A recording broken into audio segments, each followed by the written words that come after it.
current technologies as they're being developed and rolled out are entirely too much like what the transhumanists have dreamt of, because it's very much akin to Satanism now. Welcome to the show that the fact checkers warned you about. The one that debunks the mainstream narrative and gives you high signal, actionable content that helps you navigate the cloud world. It's Bomb Thrower TV with your host, Mark Jeftovic.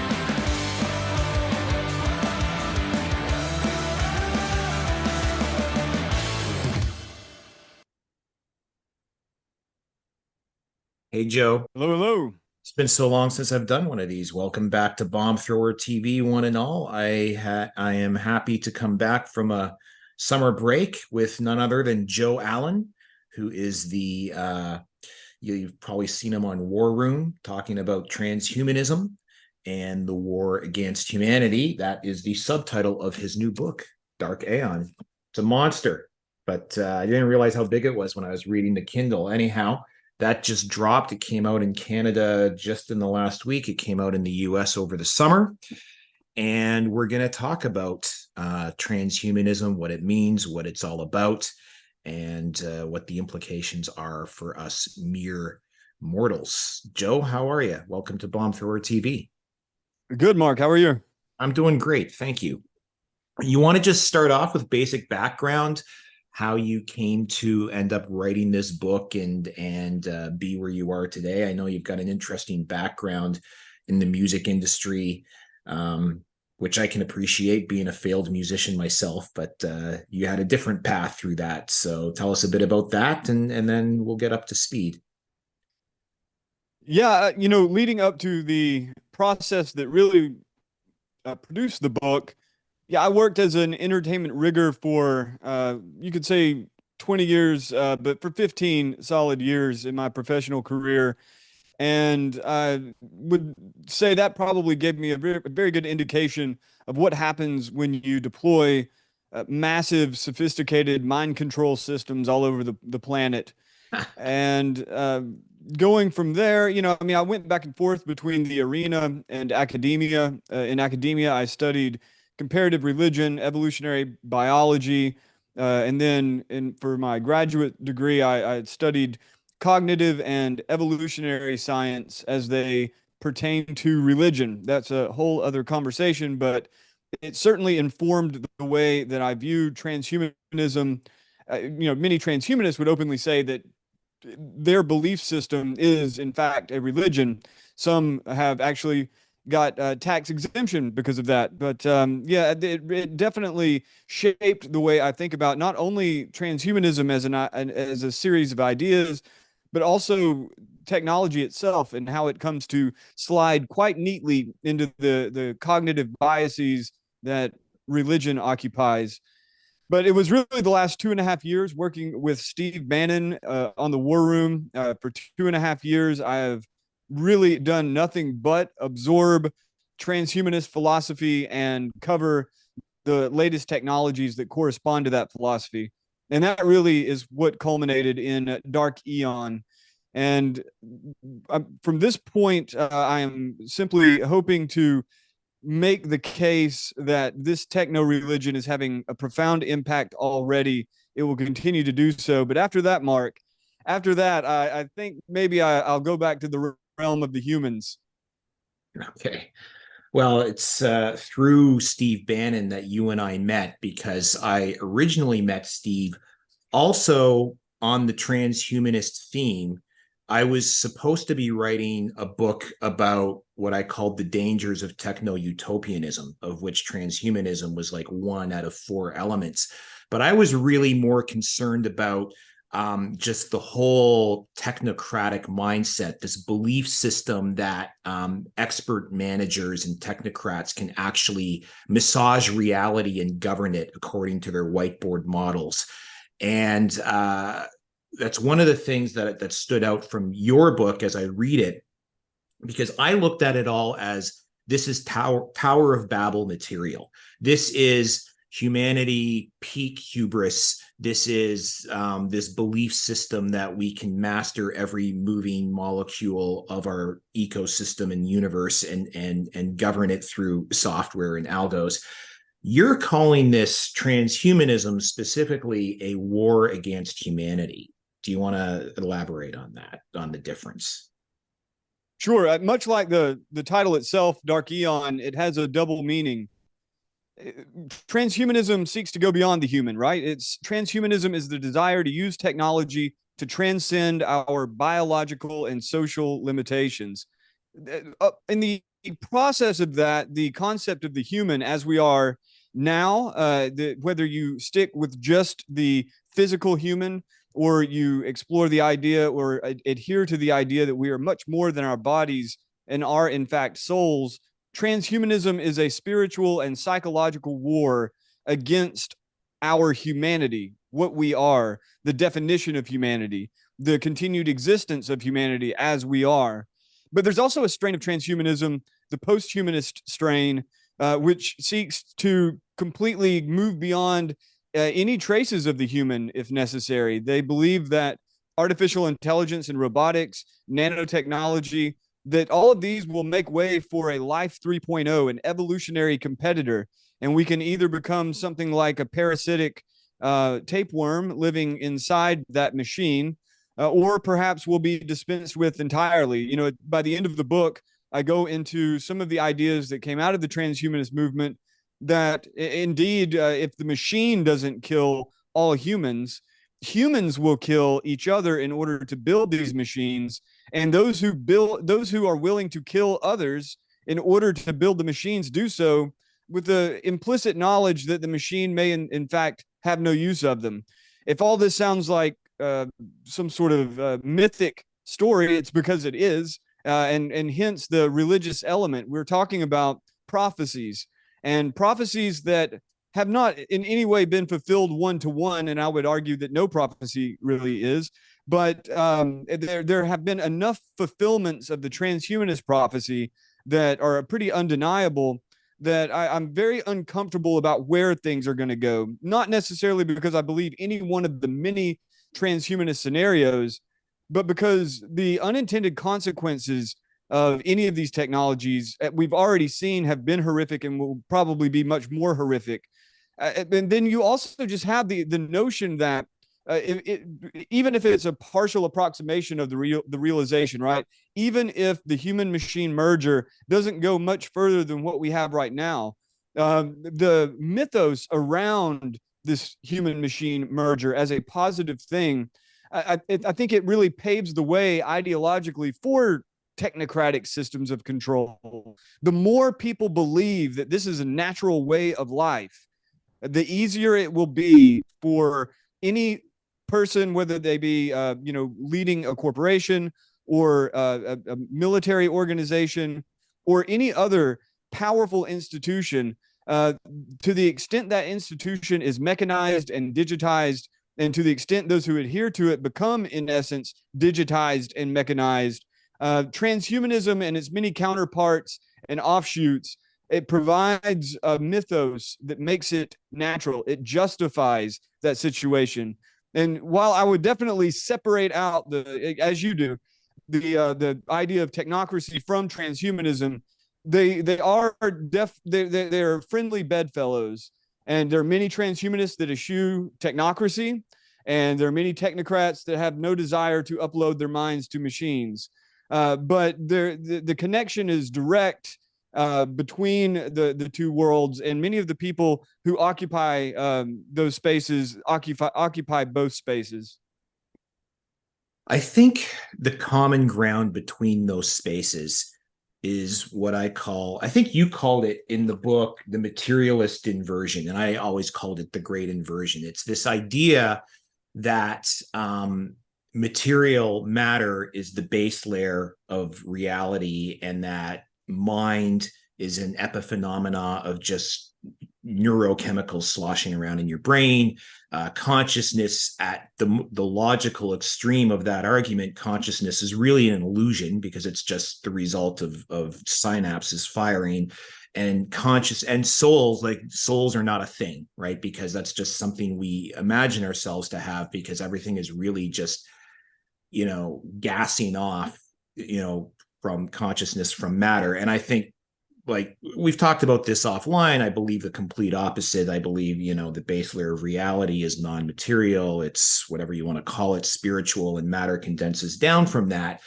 But that belief that matter is the base layer, which is the opposite of what most spiritual disciplines or religions would tell you, leads to this disaster of cascading side effects of like trying to organize reality around organizing matter, but not understanding second order effects, or not understanding what's actually animating the matter underneath. That was kind of long-winded. I'll cut to a very simple question. A big cornerstone of all of this is AGI, right? General artificial intelligence, which I think, because of my view that this is a big inversion, a big mistake, AGI can never happen, right? And because it can never happen, a lot of these transhumanist ideations are impossible to ever occur. But you said something offline that kind of made me think twice about it. So maybe we can, I don't know if you remember what you said, but we can sort of explore that now. Sure. Yeah. It's a big theme in the book, and that inversion that you're talking about, you could say, as an idea, right? The idea that consciousness arises from matter. You're well familiar with the Greek philosophers, Democritus and others, who believed that very thing, that all is material and everything rises out of that.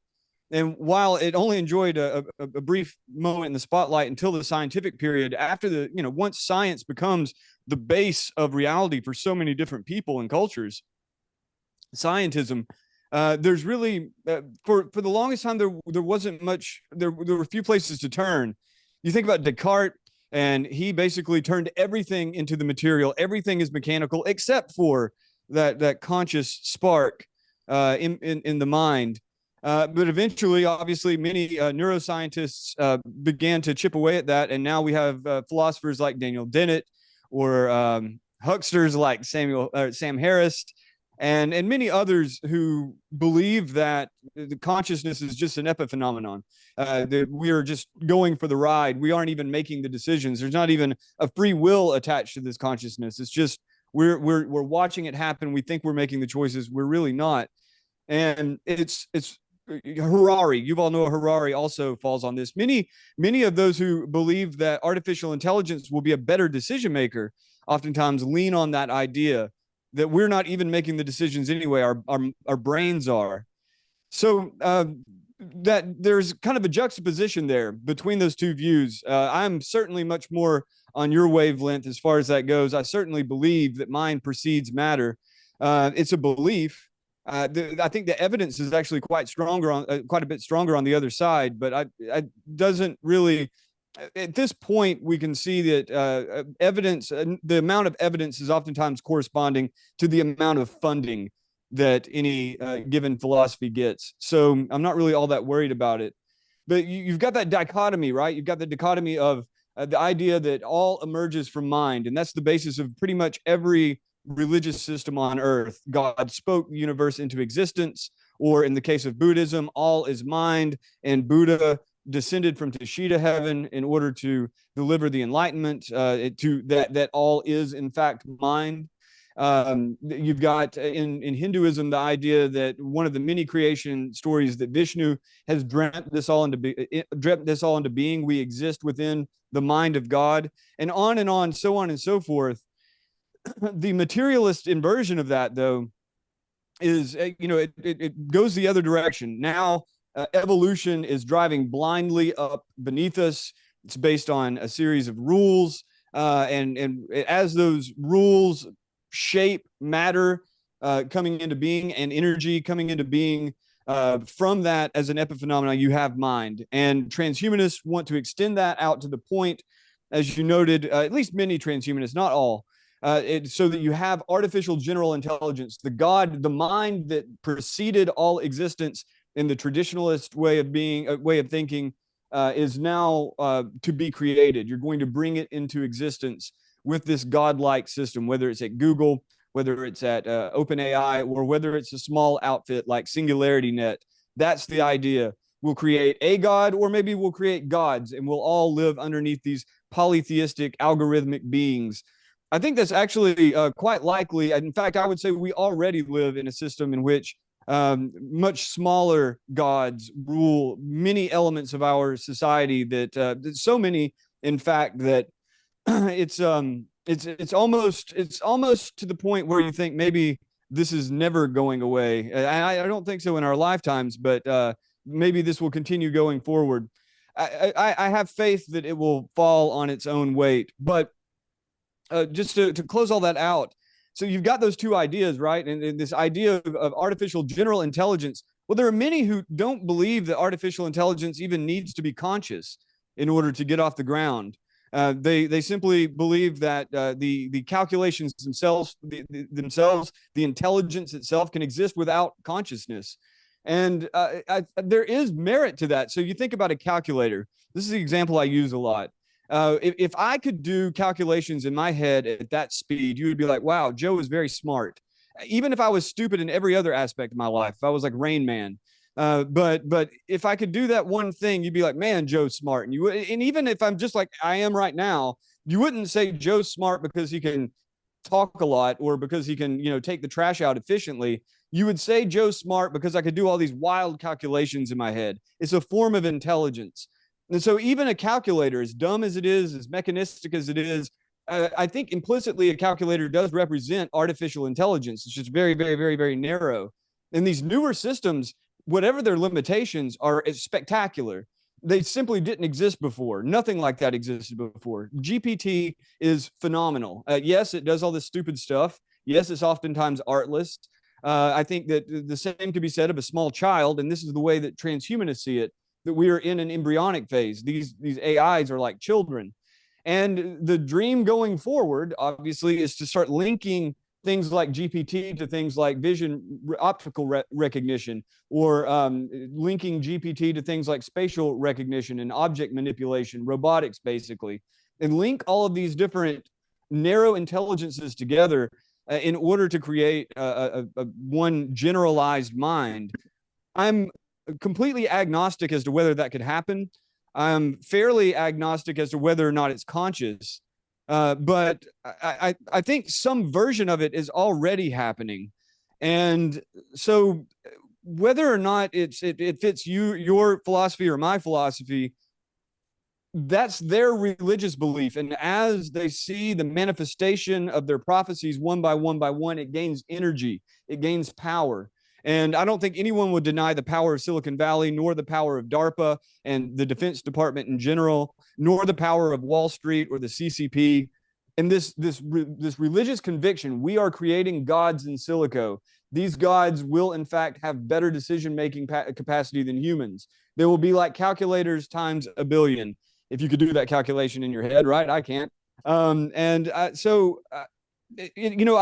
In one sense, I think it's very, very important, these questions. Is it conscious or not? Is it actually intelligent or not? Is it like a human or not? Those things are really, really important. But on the ground, what's going to be most important, I believe, on the ground is going to be how many people believe this.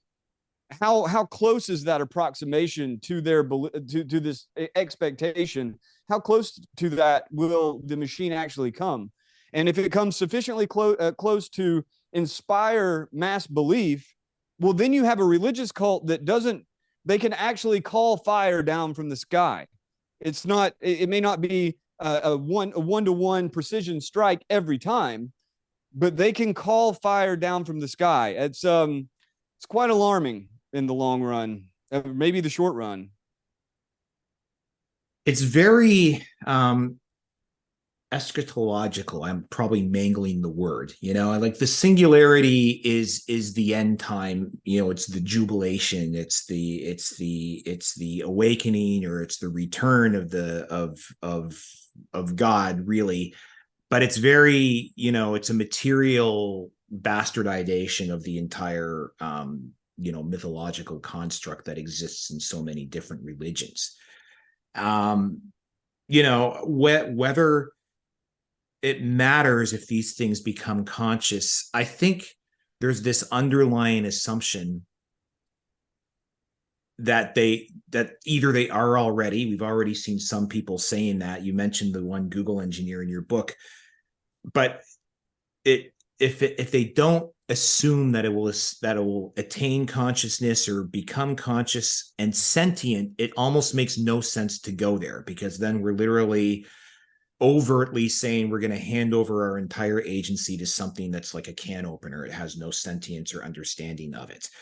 I'm Right. thinking, you mentioned something that I have so many notes from what you said that I'm trying to just hold the thread together coherently.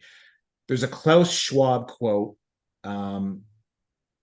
I can't remember if you mentioned it in your book. I mentioned it the other day in something I was writing.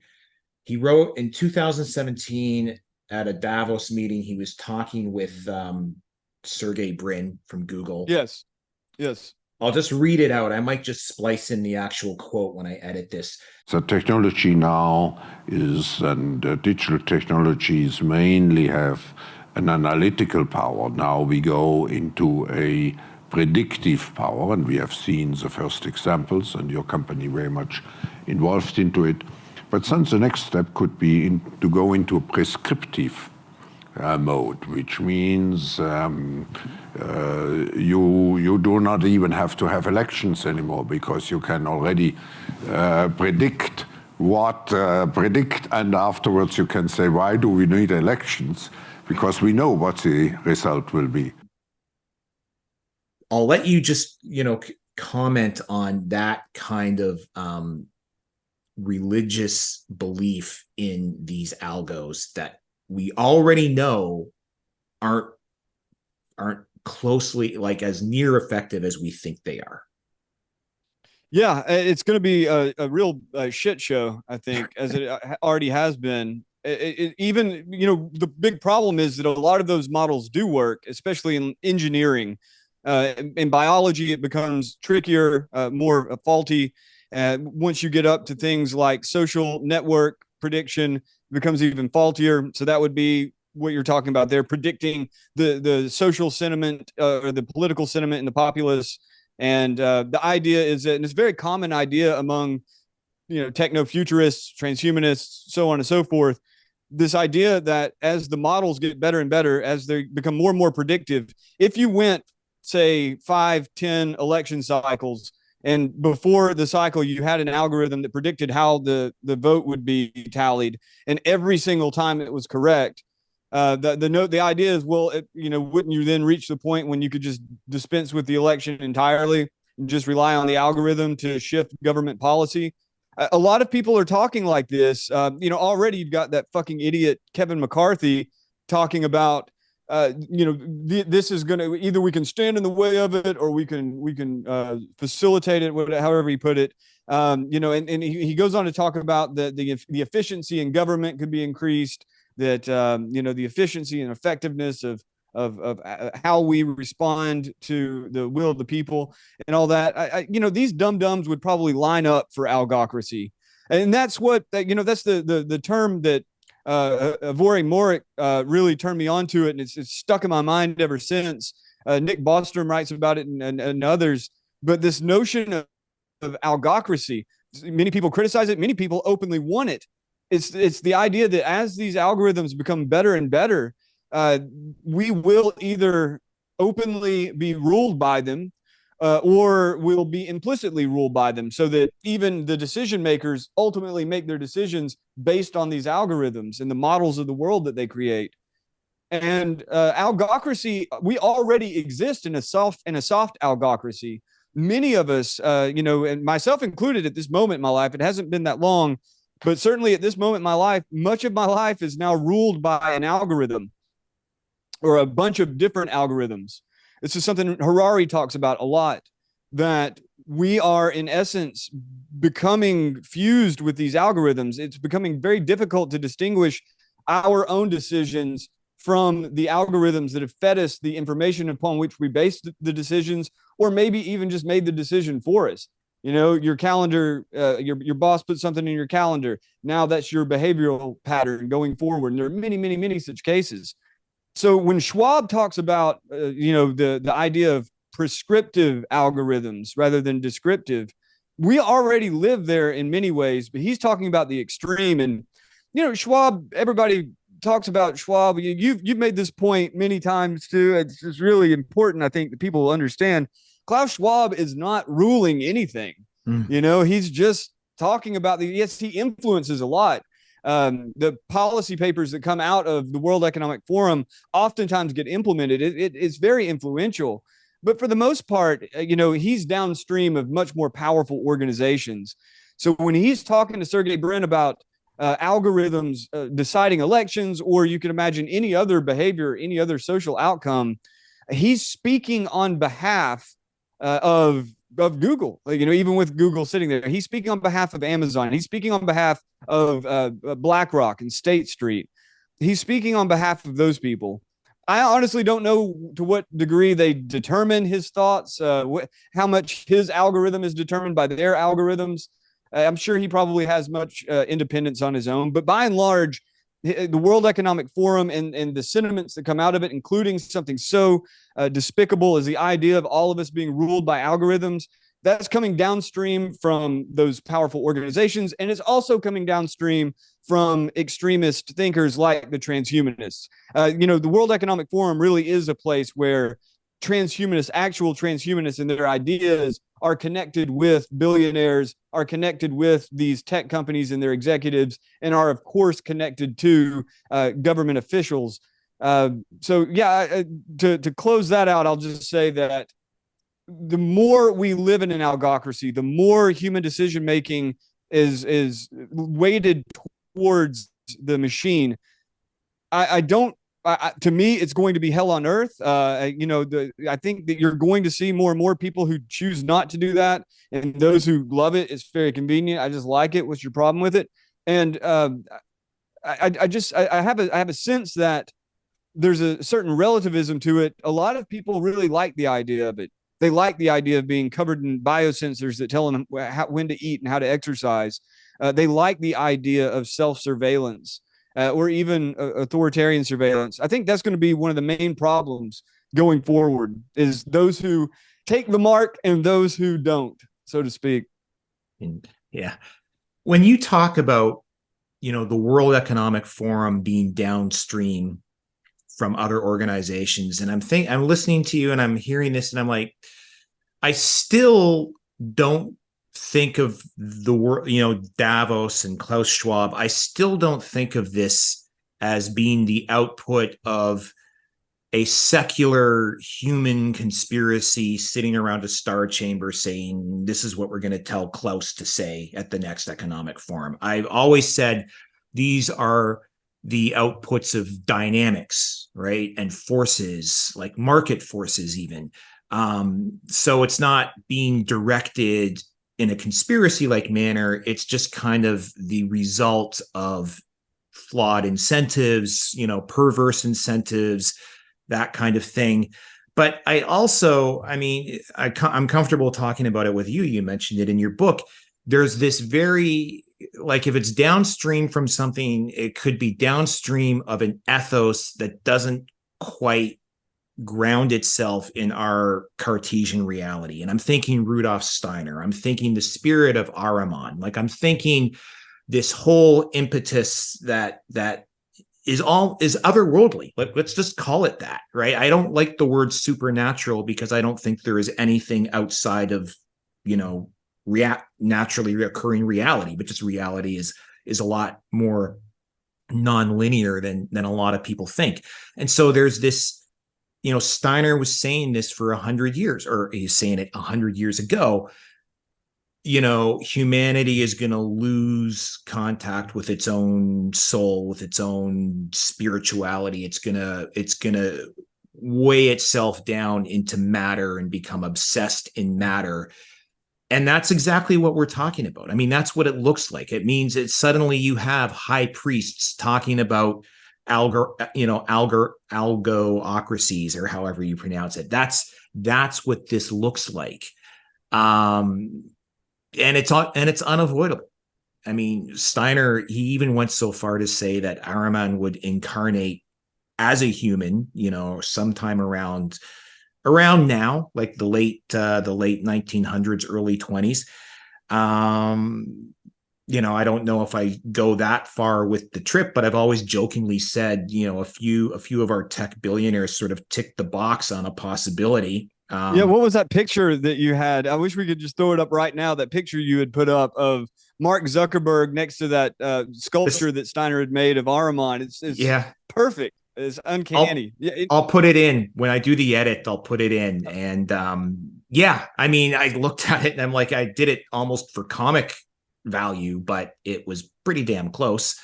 I mean, somebody that notable, you want to find a resemblance to a picture. There's enough pictures of them out there. You're going to find it, but it kind of looks uncanny. It really does. And then, where is Meta going? They're going into the metaverse. It's exactly what the world covered with digital spider webs, that you were talking about from Steiner in the book. And yeah, I tell you what, if you don't mind, so as I mentioned in here, that for half the time I wrote the book, I was staying in the house of an anthroposophist. yeah, And it was really wild, man. I mean, I one of my closest mentors for the last 2 decades is an anthroposophist, and I'm not myself an anthroposophist. There are many things that I think are very, very valuable, but let's just say that Steiner is a wild trip, and it's not one that I'll take it in small doses. I'm not ready for the blast off. But something very strange happened when I was staying in the house of this anthroposophist. He told me about Steiner predicting the internet's the way he put it. That he predicted the World Wide Web. It was kind of vague, and so I'm with him a lot. I'm with a number of other anthroposophists in that community. They met every week. Went and spoke with them on one occasion for a day, and so nobody could trace it down, right? Like I would ask all of them, where's this quote come from? Where is it? There's all this stuff about this prediction that vaccines would degrade the human being, his prediction of the bee colony collapse and all that. They all had that chapter and verse, but not this one. So nobody could find it. It went on for about a month. And one night, my host just slapped a book down on the kitchen counter. He's like, I got it. I'm like, sweet. And he's like, but I'm sorry, it was a gentleman who had written a book about Rudolf Steiner and technology, right? Just taking his lectures about technology out and anthologizing them. He's like, I got it. I got the anthology, but it doesn't seem to have the quote in it. So whatever, we'll just keep looking. And it was wild. I picked up the book. I opened it up directly. It was a page. I wrote it down here. Page 52. And sure enough, there was the quote.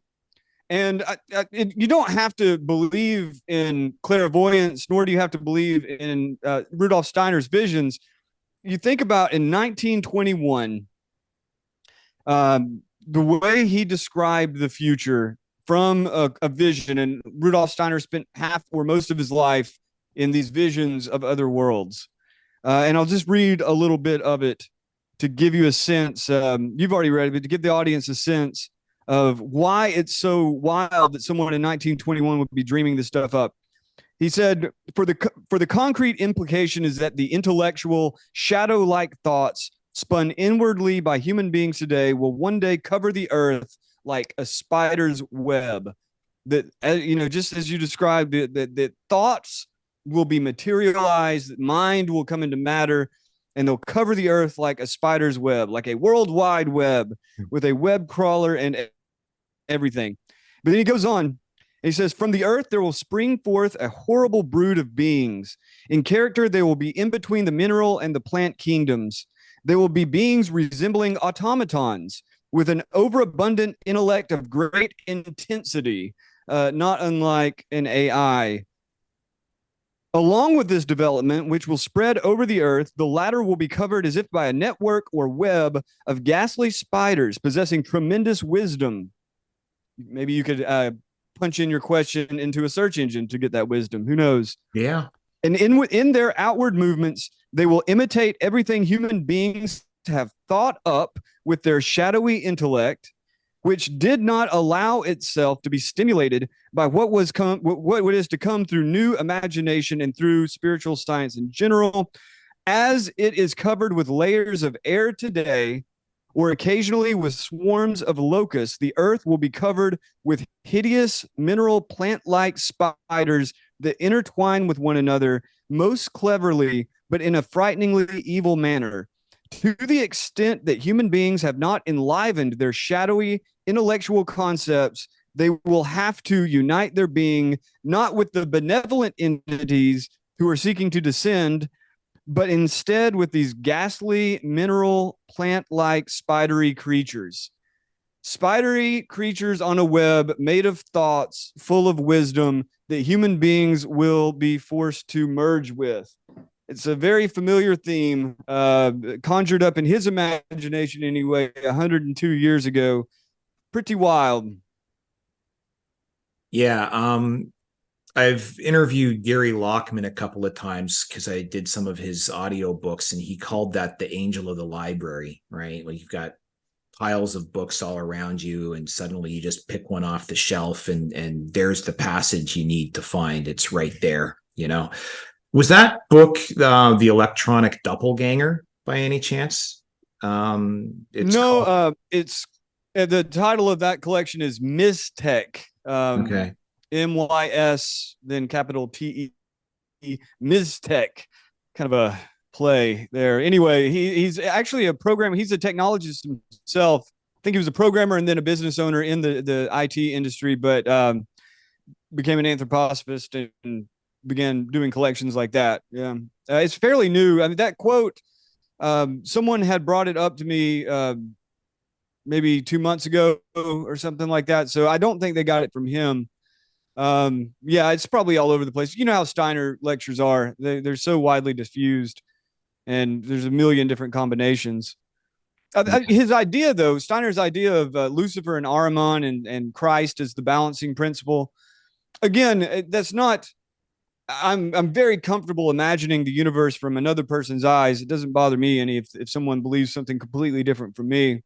I don't believe exactly that, but there is a tremendous insight in it. The idea that Christ represents the spirit, this purity that is descended to earth to help unite human beings, to bring us out of, if not enslavement, certainly entanglement with the material. There's a Gnostic element there, but Steiner, he wasn't a Gnostic. He was aware of Gnosticism. He was not a Gnostic, but there's an element of it there. But then that description, rather than this one evil, this description that the evil has a multiplicity in it. And on the one side, you've got Lucifer, and the Lucifer is that youthful, energetic, arrogant energy, the energy of growth, of power, of selfishness. And then the from there, the calcifying power of Ahriman, right? That calculating, the overly intellectual, that manipulative, that controlling element. The calcifying element, as Steiner would say, the death principle. And it's actually, to me, a very I think even if I don't spend my day looking for Ahriman and Lucifer, as a categorization of reality, I think it's actually really compelling. And also just the idea that that these things are fairly necessary, right? That Lucifer and Ahriman, while they are the source of all of these evils, that in the end, these things are necessary. You're not going to just escape them like that. And I think a lot of religious fundamentalists spend a lot of time denying how much they do in the devil's service. By the devil, I mean the 7 deadly sins and all of that. And especially as described by Steiner as the dual factors of selfish arrogance and manipulative and calculating control. It really is just part of our human nature, and there will not be a time until we are all angels that those forces are not necessary for us to survive.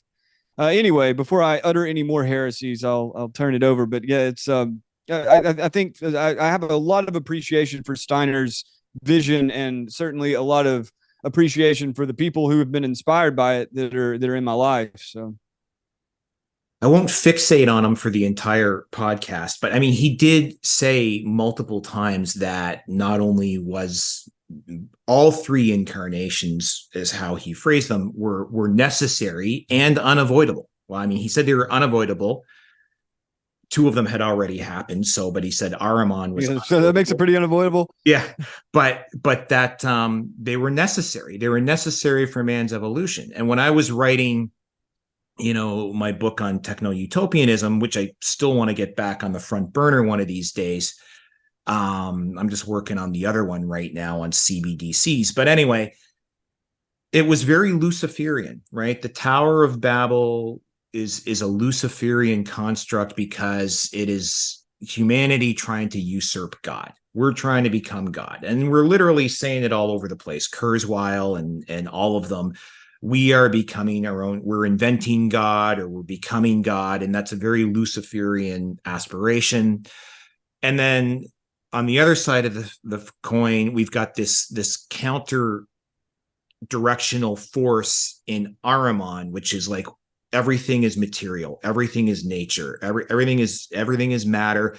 You don't have a brain, you don't have a mind, you don't have a soul, you don't have any of that stuff. You're just kind of like meat walking around.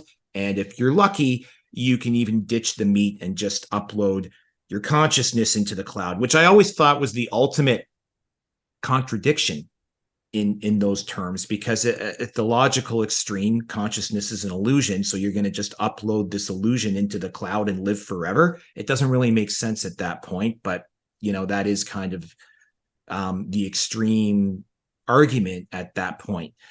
I was going to, so speaking of Kurzweil again, and there's others too, like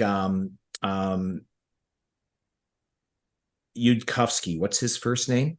Eliezer Yudkowsky. Yeah. Now he sort of shifted his attitude on where he thinks all this is going, but they both still have this belief. This kind of goes back to what you're saying about, does it matter if it's conscious or not? Does it matter if it's sentient or not? This belief that if something mimics behavior closely enough or indistinguishable from true behavior, it may as well be conscious. It may as well be sentient, even if it's not. And I find that to be like not really logical.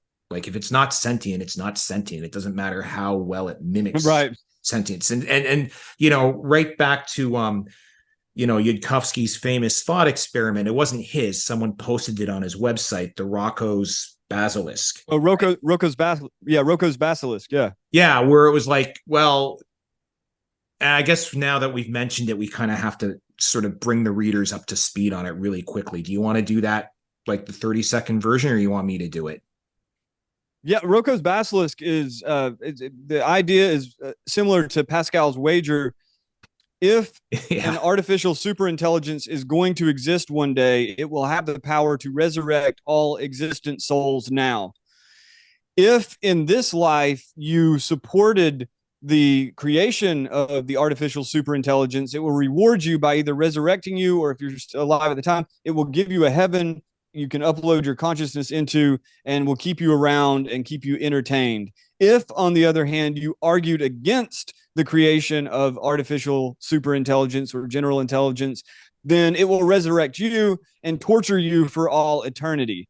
And when Rocco posted that on Less Wrong many, many years ago, Yudkowsky came back with this scathing response: "You idiot! Now you're giving it the idea." And it's that kind of gives it's humorous because it gives you an idea of like how extreme they are in their thought, but also how seriously certain members of that movement take it. To just Yudkowsky is really intelligent, but like many really intelligent, pretty autistic, neurotic people, he has these big blind spots that he's not very fond of having pointed out. And just, I don't know, these weird emotional outbursts and temper tantrums like that. People listen right now. You have politicians on Capitol, but many people I respect actually listen to Yudkowsky's warnings about the coming human exterminating artificial superintelligence, and they take it very, very seriously. It got published in fucking Time. That's like the normies' Bible. And so, his ideas are being taken very seriously. And I think he should be taken seriously. He's very intelligent, but he should be taken with a grain of salt too. Jesus, he's really a wacky dude. Anyway. Because even his antidote to a artificial intelligence extermination event is to impose basically a dystopian dictatorship to moderate. We're either going to be moderated by the algorithm that tells us what to do, or we're going to be moderated by these guardians of the temple that say you can't invent that because that's going to lead towards AI. Towards the end of the book, I weave that in together. You've got two other thinkers that preceded him that had equally horrific ideas. Nick Bostrom, famous for his book Superintelligence. It's at this point probably one of the best written books exploring all the possible outcomes. And Bostrom suggested on multiple occasions that you need a global totalitarian government. His paper, The Vulnerable World Hypothesis, argues that to protect from all sorts of disasters, but including artificial superintelligence, you need a governmental body that is global and has the power to shut it down no matter what. And part of that is surveillance. He's previously argued that every person of any worth at all needs to be surveilled, that they would have freedom tags that surveilled everything that they did, and you would have Patriot stations to process the data and all this. And the idea being that if you have the potential to create nanobot swarms that eat everything, or even just bioweapons, or if you have the potential to create a deep fake farm, or if you have the potential to create an artificial superintelligence that can kill everybody, well, if you accept that as true, which I'm quite agnostic on the possibility. I suspect anything like that will happen will be half-assed, which may be even worse. But for him, he takes it so seriously, he's willing to squash the freedom of everyone on the planet, at least implicitly, because otherwise we'll all die.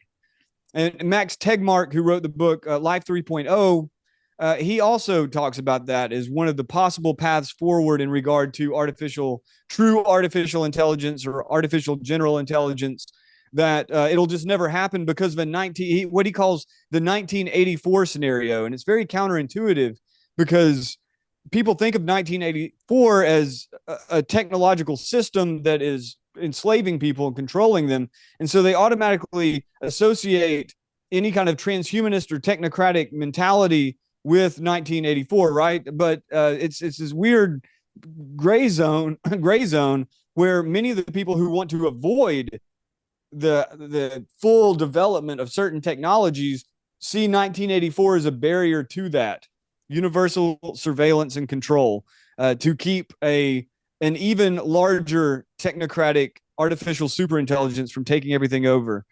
Yeah, it's a strange landscape, and I can't say I enjoyed writing this book, but I will say that exploring all these people and their personalities and weaving them together, there was a little bit of fun involved, a little bit. It comes out in the book. It's really like, it's an entertaining read, because sometimes you read a book and this is not the case with yours, that there's these attempts at humor that are just kind of like, I wish they weren't trying to be funny and would just stick to the subject matter. But you're really witty when you write. Like, I just find it like it's a treat reading your book.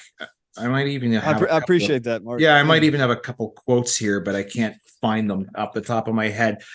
The whole let's build a totalitarian state to prevent an AI, the exterminator, Skynet. I mean, people are proposing the same thing for climate, Yes. alarmism. And I don't mean to get too far off the beaten path here, but the whole degrowth mantra, I just sum it up as degrowth is communism. But, we have to take away everybody's freedom so that we can all live in this uniform level of impoverishment and misery, so we don't have this worst case scenario of, we heat the world up to whatever we think it's going to do. It's really not that far off the path, even though right now I'm not aware of any major modeling system that seeks to unify the climate modeling with social modeling and all of that would be used in a way to, as a kind of social credit score. But the intention intention is absolutely there. 1,000% the intention is there. Bill Gates is talking about this. He talks about it all the time. And people at the World Economic Forum, if you just kind of search through the articles and things like that, their white papers, it comes up a lot. We will use artificial intelligence to surveil what energy is being used where, and we'll also use artificial intelligence to police the system and, maybe, take your credits if you're using too much carbon or putting out too much carbon, things like that. I've yet to see like this master plan, like, okay, this is what we're going to go with. But you see all the inklings of the ideas coming in, and a lot of coders are modeling right now climate change and modeling the industrial system for the output. I think it's probably only a matter of time before something like the Chinese model is put over many nations in the West. I mean, arguably it already is, but in a fully digital form. In a Chinese sharp-eyed, shitty, I almost said shitty brain, city brain, the sharp-eyed city brain model, where you have ubiquitous surveillance and data centers that are dedicated to raking that surveillance data over with algorithms, identifying who the evildoers are, the miscreants are, and then an automated system to punish or reward them. I think that's pretty likely in the U.S. The ESG and all that is a kind of precursor to it. So it does. These concepts can be tricky because, are transhumanists pushing to have everyone under control, under the government's thumb for climate change? As a whole, no. Many transhumanists want to see the government done away with by and large. Transhumanism, by and large, at least my reading of the crowd, by and large, is much more libertarian than authoritarian. But it's ironic because underneath that libertarian spirit, you see the same people arguing for individual liberty and morphological freedom and all that, dreaming of a world of hive minds. So that, with all that individuality, it ends up just fusing into this collective hive mind, whether you're actually uploaded or you're just directly connected with your brain. And in the end, this vision of the singularity, this vision of an AI god or a pantheon of AI gods coming to rule the earth, and especially like Kurzweil's way out there vision of once it comes online and once it really starts doing its thing post singularity, it'll start converting any available matter into computronium benevolently. But, basically everything around it will just start to become computable matter. And even if you just set aside the plausibility of it, the psychology underneath is so wild because Kurzweil himself, he's not a libertarian really, but he is very much about his individual self, right? He's a very kind of selfish, egomaniac kind of guy. And yet he dreams of giving himself over to this godlike AI, and he dreams of that AI suffusing every last molecule on the planet and then out into the solar system. If I were to talk about how I'm going to go into Sweden and get all of my Nordic brothers and sisters together to invade all the southern hemisphere and take it over so that our sperm and ova will eventually go on to seed all life in Africa, and you will either live under our rule or not. I mean, you could say that's the entire history of colonialism, but anyway, just to stick with now, or we will eradicate you, or maybe we'll just eradicate you anyway. And we'll do so because we're super intelligent and super powerful, and we have a whole lot of battery power. Obviously, I would be shunned from society. In some places like Germany, they would just probably put me in jail, which is not a good thing. But I'm just saying that's the standard. If you start talking about genocide, people are like, "Hey, that's not cool. You can't be a genocidal maniac." But these guys, including Sam Altman, and even though Elon Musk is like, "Oh, the AI genocide's coming, but I'm going to build one anyway."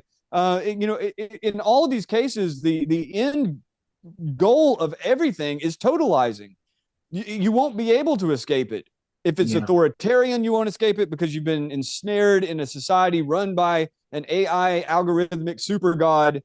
Or if it's libertarian, it's just a matter of evolution. And if you couldn't outcompete the cyborg or the AI, then you just simply get left behind. And so it's just this kind of implicit genocide that it will be not because of an authoritarian ruler, it'll be because evolution.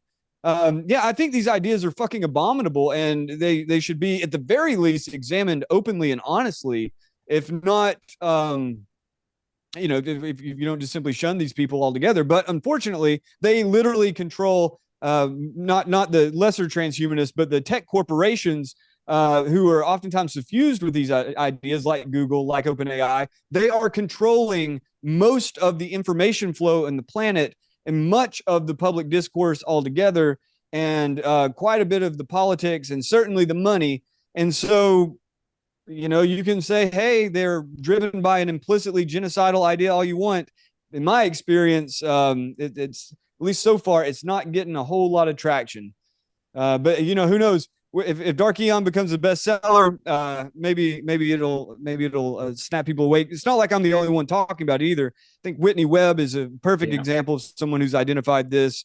Patrick Wood, yourself, John Kleisick, even what's that cat's name?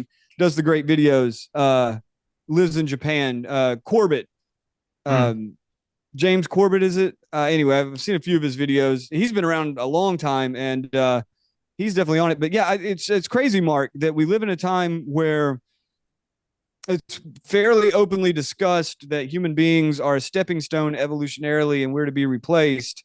And then the soft side of it is, oh, don't worry, you're not going to be replaced. You're just going to become a symbiote. I'm not encouraged by these ideas, nor the power that a lot of and prestige they have, nor am I encouraged by the response of day-to-day people when they learn about it.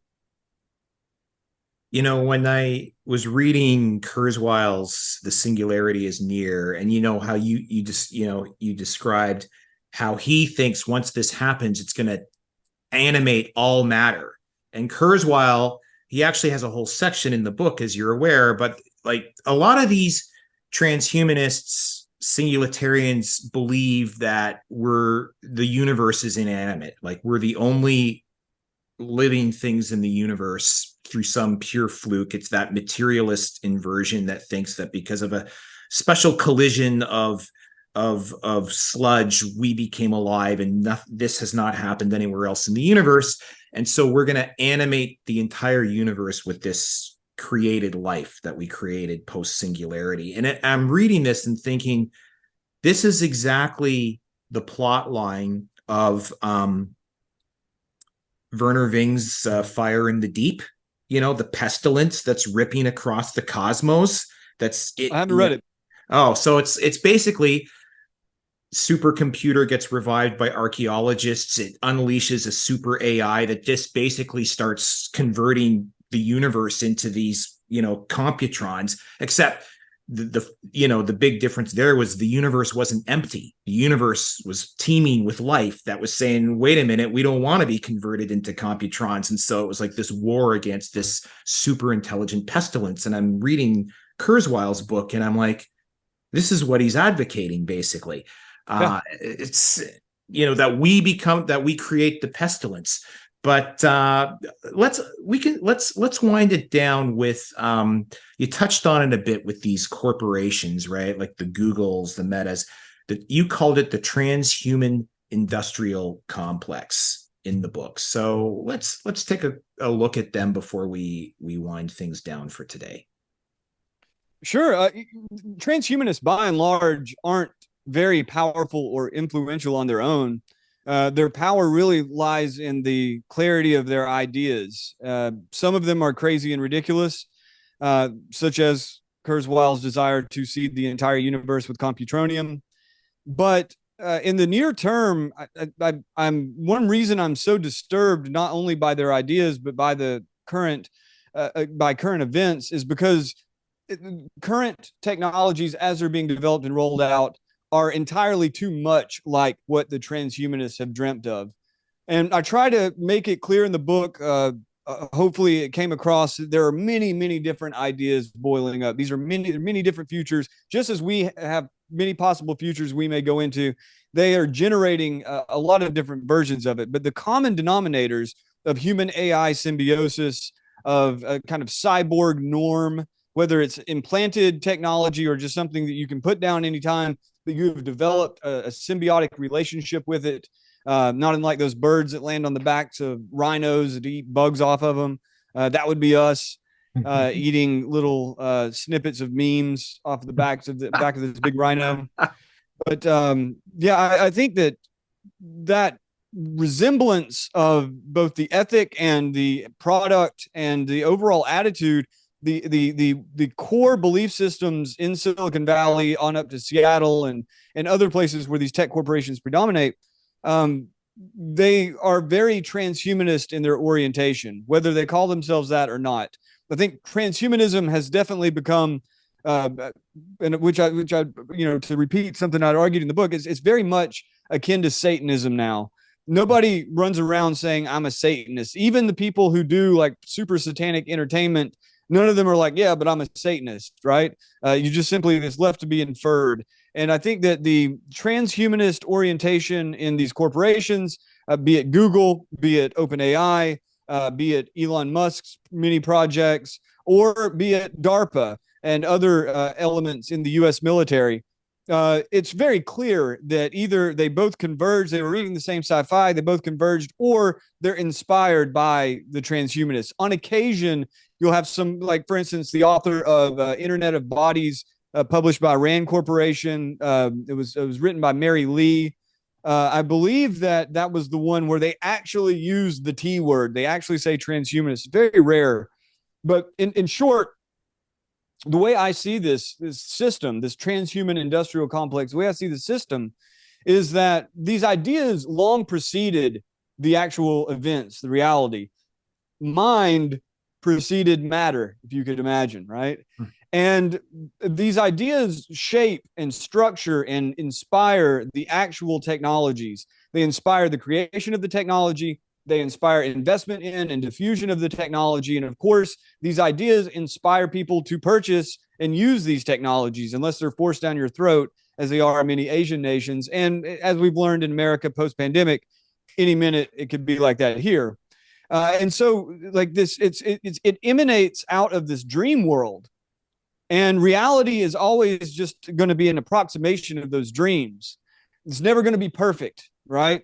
Maybe kind of like no organism on Earth is perfect, even if you can sense the dream that upon which it's built. And as these dreams come into reality, those of us who don't see that as heaven are facing a hell on Earth. And right now, America, it's been fairly lax. And Google, of course, has been used to surveil everyone, as has Amazon, as has Apple, as has Microsoft. The government has various agencies, security state agencies, alphabet agencies have partnered with them to get information on specific targets or whole populations. All of that's happening, we know, but we're still, as these prison walls are built around us, we're still left with a fair amount of choice. So it's kind of imperceptible. It's kind of hard to tell that it's happening. But when the pandemic response came out, it was very clear to everyone that this system had been built and that they would use it if they desired, which they did. It was clunky, thank God, because if it was perfect, then we'd be fucked. But it's there, it's powerful. It's more powerful than any one of us is. But it's not more powerful at the moment than all of us are. And so I really do believe that some degree of motivation is going to be needed, but it hopefully will happen, not unlike the Trump phenomenon, but perhaps something that endures. If you're aware that the most powerful corporations and militaries on Earth, at least some portion of the people of influence or even in leadership there, believe that we are stepping stones in evolution to be replaced by fucking robots, then and as your reality more and more fills up with their devices, and as your life is more and more surveilled and controlled by their algorithms, there's really only one choice. There's two choices. One, you can bend over and take it right there, or you can do everything possible in your power to exert your own will over that system. Or you can retreat. There's three. You can retreat. You can find some idyllic place that hopefully within your lifetime nothing's going to be able to touch you there. But in the course of generations and over the course of history, these people have thought out the future. They thought out maybe not every angle. They thought out many, if not most. And they're very articulate. They're very intelligent.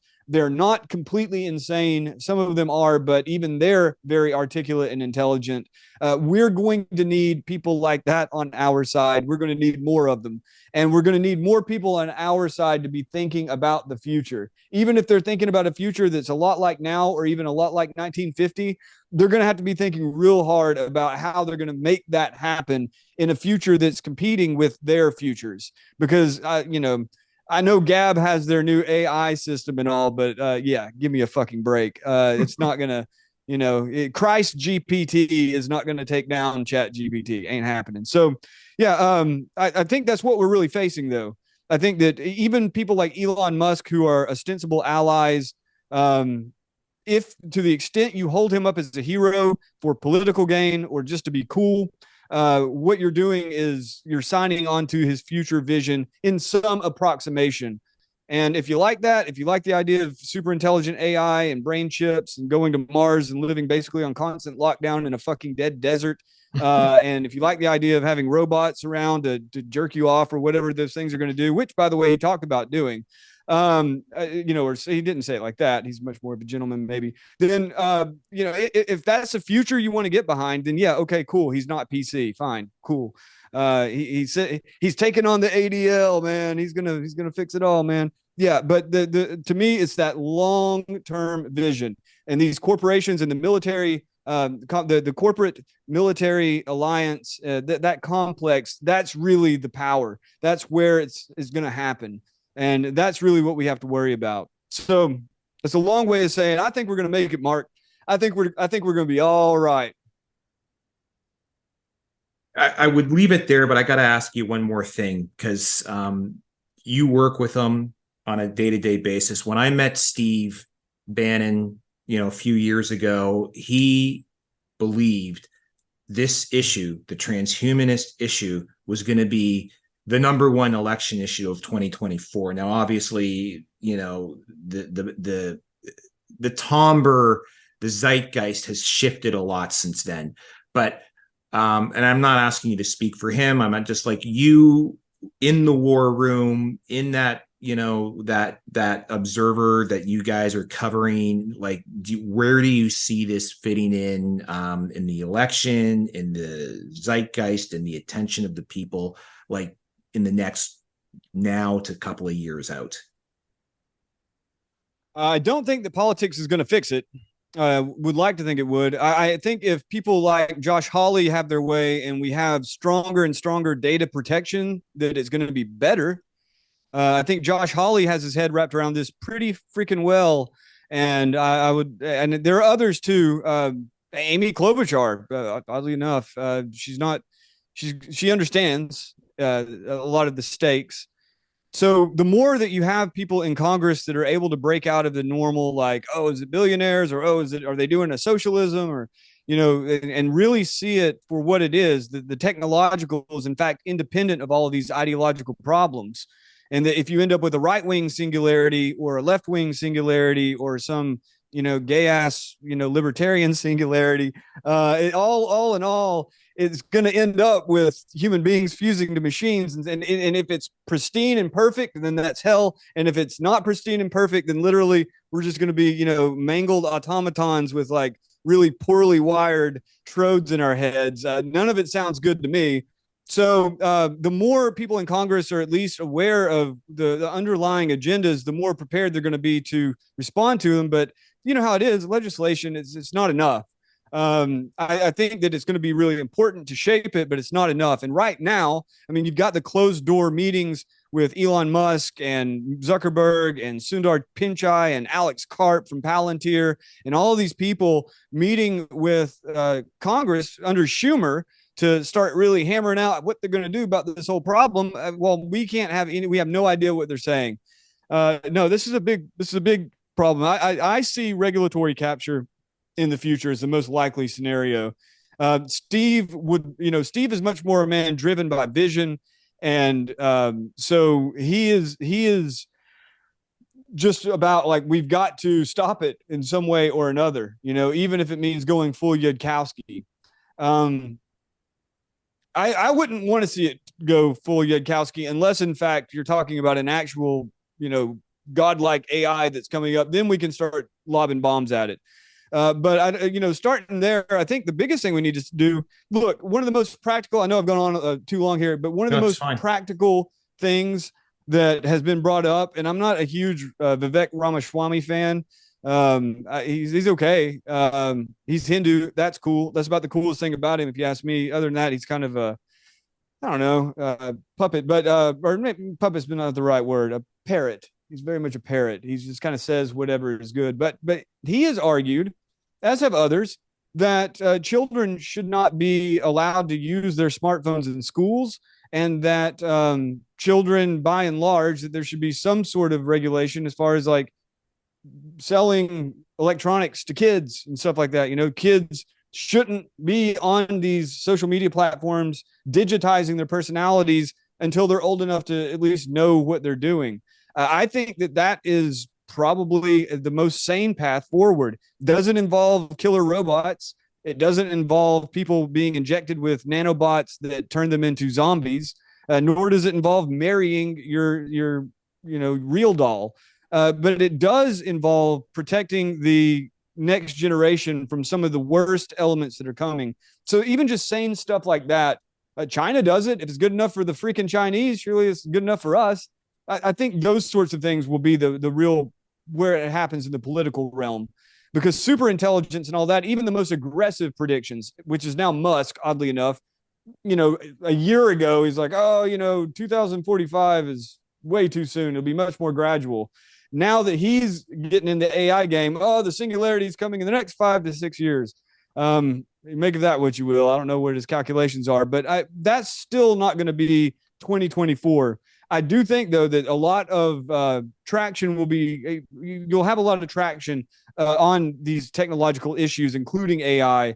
And I think that for me, the one that I'll support no matter what will be the one who has some degree of Ted Kaczynski spirit in them. Not saying that they have to start blowing stuff up, not saying that they have to, call in their speeches on the Senate floor from their cabins out in the woods. But I am saying some awareness that there's a problem inherent in the technologies themselves, and that the technologies themselves need to be reined in, not the billionaires and not the doing the socialism people, but the technology itself is a problem. That'll get my vote.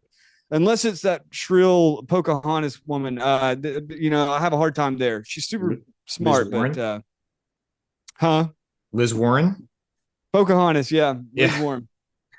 No, but yeah, I've rambled on long enough about that. I don't think politics is going to be the center of the solution. I think it's going to be personal choice and communal choice. And as that radiates out, the politics is downstream of the culture. The culture is downstream of the spirit. I think that's going to be everything in this fight. But the politics is part of that process. And at some point, you're going to have to say, no, you can't put a fucking trode in a baby's brain or a teenager's brain, in the same way that right now it's like somebody's got to step in and be like, no, you can't do that to kids. Not going to happen. If you do it, we'll hang you in public. Same thing, on down the pike. Even right now, and this is the last thing I'll say, but anyone who sells a smartphone to anyone under the age of 21 should be brought out into the street and whipped like in Singapore, and not just a specific number of lashes, whip until you can hear the agony in their bodies coming out of them through their shrieks and their tears. Anybody who sells a smartphone to anybody under 21, and anybody who pulls a smartphone out at dinner, I think should be expelled for a week from the community. I mean, literally, they have to sit outside in the woods for a week and fend for themselves. If they don't make it back, well, there goes the smartphone problem. So another reason that I probably am not the person to ask for political solutions. I'll just briefly say one of our biggest regrets as parents was letting our daughter have a smartphone too early. She's a good kid. She doesn't read books anymore. She used to be able to plow through a 600-page book in like 3 days. Now, turns out she's watching a lot of like some of the stuff she's watching on YouTube is like, oh, that's kind of cool. That's interesting that you're watching that. But we really do kick ourselves for not being like delaying it and not being more vigilant on just the use, and we hope eventually she'll just like, it'll become less, like she'll get more back into reading, and she still does athletics and all of that stuff. But it's like, yeah, that was a miss on our part as parents. And I would caution parents who still have younger kids and haven't made that decision yet to put it off as long as possible and to be a lot more vigilant about the usage going on. So I totally hear How would you have known though? Right. I mean, I think it's kind of like the 60s. The technological revolutions, a lot like the cultural and drug and sexual revolutions of the 60s. I mean, parents kind of knew, especially as time went on, like, hey, this rock and roll thing's a little crazier than we thought. Like, it's actually doing some real damage by the 70s, especially. But they were completely unprepared for that world. And now you're at a point where that was like over the course of a generation. Now it's like the little micro generations are completely unprepared for the issues of the next, micro generation. So, what happened here? So she got her first smartphone, and then like a year later, COVID hit. And in Canada, like she was home for 2.5 years, and it was like, man. Okay, just, like I got to work, just, okay, do whatever, and she was doing Zoom school and stuff like that, and she did well at it, but it was just kind of this conflux of events that by the time it's like, okay, kid, the pandemic's over, crack a book, get outside, go for a walk. It was like this behavior had become kind of entrenched, and, a great reset. Yeah. As Klaus Schwab predicted, or influence, that would probably be one area of influence, but, many of the new normal digital devices will be a permanent fixture. Yeah. It's I'm very, very encouraged by how many locales are not part of the new normal didn't stick. Yeah. But in little elements, and especially elements like that with kids, the damage they did. Let's just say that they deserve something akin to the person who sells the cell phone. Maybe a little worse. Maybe they deserve 2 days worth of lashings, or way worse. I do hope that justice is served there, but we'll see. Yeah. Okay, Joe Allen. The book is Dark Aeon, Transhumanism and the War Against Humanity, available at all the usual places. And then you've got a blog going, and why don't you tell people where to keep track of you? Yeah, you can get it also too. Dark Aeon is available as, if you're just a listener, Aeon. People get confused. Dark Aeon, Aeon, but it's also available at Skyhorse Publishing if you want to go direct to the publisher and go around any of the other, the Amazonian beast. Yeah. But and then you can find my writings I'll start slowly but surely putting stuff up again. Maybe by the time you actually see this, joebot.xyz, find links to the book there. And Mark, I really, really appreciate it, man. Fantastic. Yeah, I mean, it's been too long. We bumped this a couple of times, so it's great to finally do this. And I'm about halfway through, and I'm just enjoying reading this so much. So great work, and we'll do this again sometime. I appreciate it, brother. I appreciate it. Maybe next time we'll talk about the axial age. That's chapter 13, the transhuman axial age. But okay, there's a lot of things I wanted to get to, like the Art-elect wars and all of that stuff. There is time on down the road. If we're not fighting side by side in the trenches against robot warriors, then maybe we'll be here. Yeah. All right. Take care, Joe. Thanks a lot, brother, man. Okay. Bye.